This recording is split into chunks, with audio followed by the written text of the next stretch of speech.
Hi friends, welcome to my channel. Friends, మన ఆంధ్రప్రదేశ్ ఆవిర్భావం జరిగిన నాటికి గోచారం శనిది ఎలాగుంది, అంతే ఆంధ్ర ప్రజల కోసం మనం ఎక్కువ మాట్లాడుకునేటప్పుడు ఆంధ్రాలో ఉన్న ప్రజలు బట్టే జాతకం అనేది ఉంటుందని నేను చాలాసార్లు చెప్పాను.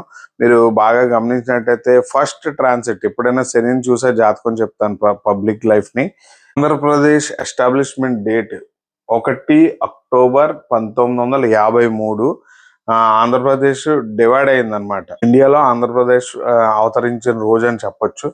అందులో మీరు గమనించినట్టయితే ఫస్ట్ అక్టోబర్ 1953 నుంచి 15th November 1954 1 year 45 days first CM గా చేశారు తంగుటూరి ప్రకాశం పంతులు గారు. మీరు గమనించినట్టయితే ఇది ఫస్ట్ సీఎం అయినప్పుడు అన్నమాట. ఇప్పుడు మీకు ఇంకో చిన్న ఎక్స్ప్లెయిన్ చేస్తాను ఫ్రెండ్స్. ఇప్పుడు మీరు గమనించినట్టయితే ఇగో 1950 ఆంధ్రప్రదేశ్ అనేది ఏర్పడింది. ఇది 1 అక్టోబర్ 1953లో. మీకు ఒక ఇంట్రెస్టింగ్ అయిన విషయం చెప్తాను. తెలంగాణ ఏర్పడింది ఎప్పుడంటే 2nd 2014. ఇందులో మీకు ఒక చిన్న ఇంట్రెస్టింగ్ అయిన విషయం చెప్తాను. శని సాటర్న్ తులాలో ఉన్నాడు. తులాలో ఉన్నప్పుడు ఆంధ్రప్రదేశ్ వచ్చింది. అదే సాటర్న్ మళ్ళీ 30 ఏళ్ళకి, అంటే కరెక్ట్ గా తులాలోకి నుంచి మళ్ళీ తులాలోకి రావడానికి 2014 జూన్ 2న తెలంగాణ స్టేట్ వచ్చింది. స్టేట్ మీరు గమనించినట్టయితే చూసారా, సాటర్న్ తులాలోకి వచ్చినప్పుడు ఆంధ్రప్రదేశ్ సెపరేట్ అయింది. మళ్ళీ అదే శని మళ్ళీ తులాలోకి వచ్చినప్పుడు జూన్ 2, 2014, అంటే ఈ గోచారం మొత్తంలో ఈ 2.5 సంవత్సరాల్లో ఎగ్జాక్ట్ గా తులాలోకి వచ్చినప్పుడు ఆ సెపరేషన్ అనేది జరిగింది. మన సెపరేషన్ జరిగినప్పుడు మనకు ఈ ప్రత్యేక హోదా రాకపోవడానికి గల కారణాలు శాపిత్ దోషం అని నేను ఎప్పుడు చెప్తా ఉంటాను కదా. సాటర్న్ రాహు 2002 జూన్ 14న కలిసి ఉన్నాయి. అంటే మీరు గమనిస్తే, అంటే ఏదైనా మేజర్ ట్రాన్సిట్ ఎప్పుడు కూడా పబ్లిక్ లైఫ్ లో కానీ ప్రాంతానికి కానీ చూడాల్సింది ఏంటంటే శనిని. మనం ఎప్పుడు ఈ శనిని ఎప్పుడు చూడం అనమాట. జనరల్ గా చాలా మంది పొలిటికల్ ఆస్ట్రాలజీ శాస్త్రానుసారం చేస్తా ఉన్నారు. బట్ రీసెర్చ్ అనుసారం కూడా పబ్లిక్ మైండ్ సెట్ ఎలా ఉంటది అనేది ఈ సాటర్న్ బట్టి మాత్రమే మనం చూసుకోగలుగుతాం. మీరు బాగా గమనించినట్టయితే చాలా వరకు పోరాటాలు చేశారు, కానీ అందరూ కామ్గా చేశారు. అంటే సెపరేషన్ అనేది జరగాలి కాబట్టి జరిగిందని చెప్పొచ్చు. మీకు దాన్ని పర్టికులర్ గా రీసెర్చ్ ఓరియంటెడ్ గా చెప్పాలంటే పబ్లిక్ పల్స్ ఎలా ఉంటుందని. ఈ పబ్లిక్ పల్స్ లోని మీకు గమనించినట్టయితే నేను మీకు చెప్పాను కదా, ఇప్పుడు మీరు గమనించినట్టయితే మనం ఏదైతే ప్రజెంట్ తులా నుంచి మీరు గమనించినట్టయితే 84 1984, ఇక్కడ 84కి 85కి మధ్యలో ఉన్న విషయం మీరు గమనించినట్టయితే సేమ్ తులాలోకి వచ్చినప్పుడు టీ అనే వ్యక్తి ఫ్రెండ్స్ మళ్ళీ ఇదే ట్రాన్సిట్. అంటే మీకు ట్రాన్సిట్ అంటే ఇప్పుడు చెప్పాను కదా, ఒక అనూహ్యమైన మార్పులు. అంటే అది ఎప్పుడు వచ్చింది ఏంటి అనేది మీకు నేను ఒక వివరణ ఇస్తాను. ఆ వివరణలో మీకు మేజర్ విషయం చెప్తాను. అది ఎలాంటిదంటే 10th అంటే 10th సీఎం మనకి ఎన్టీ రామారావు గారు. ఎందుకంటే ఎన్టీ రామారావు గారు 9 జనవరి నుంచి ఒక 1 year 20 days సీఎం గా చేశారనమాట. తర్వాత మళ్ళీ పవర్ లో ఉన్నారు, కానీ జనరల్ గా నాదెండ్ల భాస్కర్ గారు వీళ్ళందరూ ఉన్నారు. బట్ నేను జనరల్ గా చెప్పే రీసెర్చ్ కోసం చెప్తాను. ఇక్కడ కూడా 84 చివరిలో దగ్గరలో తులా రాశిలోనే శని ఉన్నాడు. అంటే మీకు గమనించవచ్చు, ఆంధ్రప్రదేశ్ యొక్క ముఖ చిత్రాన్ని ఆల్మోస్ట్ మార్చిన వ్యక్తిగా రామారావు గారిని చెప్తాను. అదే టైంలో ఇందిరాగాంధీ గారు.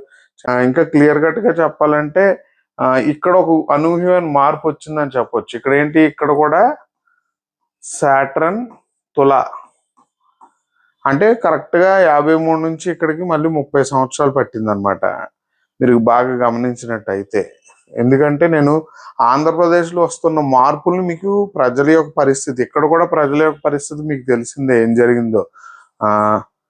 ఒక్కసారి మీకు చెప్పాను కదా 1983 నుంచి 84 మధ్యలో చూడండి ఇక్కడ మామూలుగా ఏం జరిగిందంటే జనవరి 9 1983 నుంచి 84 మధ్యలో 1 year 20 days చేశారు మన ఎన్టీ రామారావు గారు. దాని తర్వాత ఆగస్ట్ లో సడన్ గా నాదెండ్ల భాస్కర్ రావు గారు చేశారు 84 31 సెప్టెంబర్ వరకు. ఇక్కడ కూడా తులారాశిలోని శని ఉంటాడు. మీరు గమనించి వెళ్ళి జ్యోతిష్యం ఐడియా ఉన్న వాళ్ళు చూస్తే ఇక్కడ కూడా తులారాశిలోనే ఉంటాడు.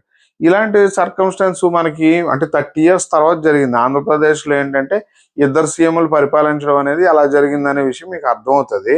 ఎందుకంటే డిస్టర్బెన్స్ అనమాట, ఎక్కడో చోట ఒక డిస్టర్బెన్స్ వస్తుంది తులారాశి అంటే. పబ్లిక్ పల్స్ అనేది ఎవరికి పొలిటీషియన్స్కి అర్థం అవ్వదు, లేదా కొత్తదనాన్ని కోరుకుంటూ ఉంటారు. సేమ్ ఇదే ప్యాటర్న్ లో ఒక సంఘటన జరిగింది. ఆ సంఘటన నేను మీకు వివరిస్తాను. అది ఎప్పుడు జరిగిందంటే 2000 ఫ్రెండ్స్ మీరు గమనించినట్టయితే ఇదే విషయం ఇందాక మనం మాట్లాడుకున్నట్టు మళ్ళీ 30 ఏళ్ళ తర్వాత అంటే ఎన్టీ రామారావు గారు 83 84లో తర్వాత ఇక్కడ జరిగింది చూడండి. 2013 నుంచి 14 చివరి వరకు ఉంటుంది మనకి శని. 12 చివరిలో స్టార్ట్ అవుతుంది అంటే 13, 14, 15 మీరు గమనించినట్టయితే చూసారా. అంటే ఇక్కడ 2024 కిరణ్ కుమార్ రెడ్డి గారు చేశారు 14 మార్చి వరకు. ఇక్కడ నుంచి గమనించినట్టయితే ఇక్కడ చేశారు. బట్ మీరు ఈ రెండిట్లో ఒక చిన్న విషయం ఉంటుంది మనకి. ఇక్కడ స్టేట్ డివైడ్ అయింది.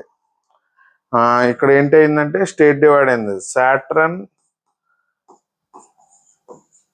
రాహు కలిసి ఉంటారు తులాలో. తులారాశిలో శని రాహులు కలిసి ఉంటారు. మీరు గమనిస్తే మనకి జూన్ 2 2014లో మీకు తులాలోకి శని రాహులు కలిసి ఉన్నారు. అంటే 13 నుంచి ఉన్నారు. బట్ మీకు గమనిస్తే ఆంధ్రప్రదేశ్ వచ్చిన 60 ఏళ్ళకి మళ్ళీ సెపరేషన్ అంటూ జరిగి కొత్త స్టేట్ అనేది ఆవిర్భావం జరిగింది. అంటే ఎక్కువ స్టేట్ డివైడ్స్ జరిగేటప్పుడు శని తులాలోకి రావడం అనేది ఎక్కువ అంటే ఇంపాక్ట్ ఎందుకు చూపిస్తుందంటే ప్రజలకి వాళ్ళ చేతుల్లోని కానివ్వండి, అంటే రాజులకు కానివ్వండి, అక్కడ రవి వీక్ అయినప్పుడు ఏంటంటే పాలించి విభజించడం అంటారు కదా. అంటే చిన్న చిన్నగా విడిపోయి ఎవరికి వాళ్ళు స్ట్రాంగ్ గా ఫీల్ అవుతూ ఉంటాం ఉన్న వాళ్ళలోనే అంటే స్ట్రాంగ్ గా. అది యాక్చువల్గా ఎప్పుడు శని తులాలో ఉన్నప్పుడు జరుగుతుంది. అంటే పబ్లిక్ లైఫ్ స్టైల్ మారుతుంది అంటారు కదా. అలాంటి లైఫ్ స్టైల్ మారి ప్రజెంట్ అంటే సాటర్న్ గోచారం కూడా ఇప్పుడు మీరు గమనించినట్టయితే చాలా అద్భుతమైన ఒక పెను మార్పు అంటారు. ఎందుకు పెను మార్పు అంటే రేపు జరగబోయే పొలిటికల్ సెనేరియోని ఎవరు ఎస్టిమేషన్ వేయలేని విధంగా ఉండబోతుంది అనేది కంప్లీట్ గా నా యొక్క రీసెర్చ్ ద్వారా నేను కొందరికి అంటే గైడ్ చేస్తూ కూడా నేను ఒక రీసెర్చ్ మీకు ఎందుకు అందిస్తున్నానంటే మీరందరం కూడా పబ్లిక్ లో ఉండే వ్యక్తులు. అంటే ఇప్పుడు పథకాలు రావాలన్నా, రూల్స్ వలన ఇబ్బంది పడాలని, ఇవేమైనా సరే సాటర్న్ బేస్ చేసుకొని ఉంటాం మనం.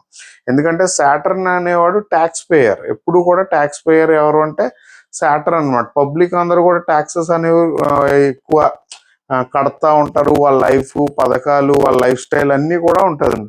మీకు తులాలో శని వచ్చిన ప్రతిసారి కూడా ఆంధ్రప్రదేశ్ మీద ఒక డిఫరెంట్ ప్రభావం పడింది. అది మీరు గమనించవచ్చు. ఫస్ట్ ప్రభావం ఏంటి, మన ఆంధ్రప్రదేశ్ ఎస్టాబ్లిష్మెంట్.